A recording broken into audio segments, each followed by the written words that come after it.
et du Saint-Esprit. Seigneur, envoie ton Esprit Saint qui renouvelle la face de la terre. Écoutons l'évangile proposé à notre méditation en ce vendredi 10 juillet, tiré de Matthieu chapitre 10, versets 16 à 23.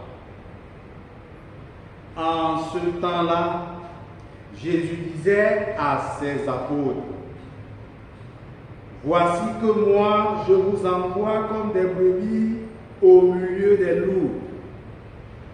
Soyez donc prudents comme les serpents et candides comme les colombes.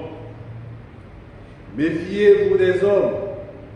Ils vous livreront aux tribunaux et vous flagelleront dans leurs synagogues. Vous serez conduits devant les gouverneurs et les rois à cause de moi. Il y aura là un témoignage pour eux et pour les païens.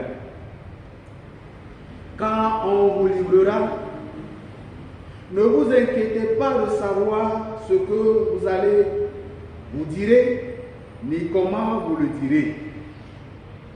Ce que vous aurez à dire vous sera donné à cette heure-là. Car ce n'est pas vous qui parlerez, c'est l'Esprit de votre Père qui parlera en vous. Le frère livrera son frère à la mort, et le père son enfant. Les enfants se dresseront contre leurs parents et leur feront mettre à mort. Vous serez détestés de tous à cause de mon nom.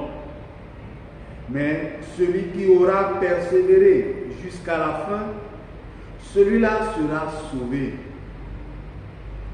Quand on vous persécutera dans une ville, fuyez dans une autre. Amen. Je vous le dis, vous n'aurez pas fini de passer dans toutes les villes d'Israël quand le Fils de l'homme viendra.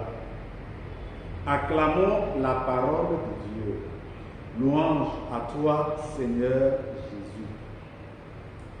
Bien-aimés dans le Seigneur, loué soit Jésus-Christ à jamais. Nous sommes déjà au vendredi, plus précisément à 10 juillet. Mais la parole de Dieu nous est toujours donnée. Il n'y a pas un jour que nous ne recevons pas la parole de Dieu.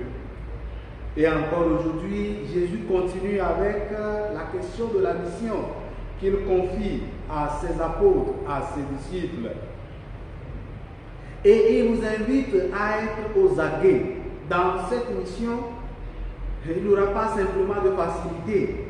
Nous devons nous préparer psychologiquement, nous préparer humainement, nous préparer spirituellement pour cette mission. Parce que la mission est dense et la mission nous réserve des surprises, mais pas des surprises agréables. Et justement, il dit dans le texte qu'on va nous traduire en justice, on va nous traduire dans les synagogues, on va nous traduire devant les gouverneurs, on va nous poursuivre. Même au sein d'une même famille, les gens vont se révolter l'un contre l'autre. Et je crois que ce sont des choses qui se passent aujourd'hui. Mes frères chrétiens, mes sœurs chrétiennes, la vie chrétienne n'est pas une vie facile. Et j'ai l'habitude de le dire. Pourquoi? Parce que quand on est chrétien, on doit se préparer pour la persécution. Les gens l'ont vécu juste après Jésus. Et dans les époques de l'Église également, l'Église avait vécu la persécution. Et aujourd'hui encore, nous vivons la persécution, mais sous d'autres formes. Alors, la seule chose que Dieu nous demande, c'est la persévérance. Et la persévérance n'est autre chose que notre regard fixé sur Dieu qui nous a confié cette mission. Parce que dans le texte, il nous a dit de ne pas se préoccuper lorsque ces choses viennent. Parce que c'est lui qui suscitera ce que nous devons dire. Alors, ayons cette confiance et préparons-nous psychologiquement, moralement, physiquement et spirituellement à vivre cette mission que nous avons reçue lors de notre baptême, confirmée également dans notre confirmation, pour que nous soyons davantage les gens qui travaillent dans la moisson de Dieu et qui font progresser la vie de l'Église et la parole de Dieu. Qui nous accorde cette grâce de la persévérance. Amen.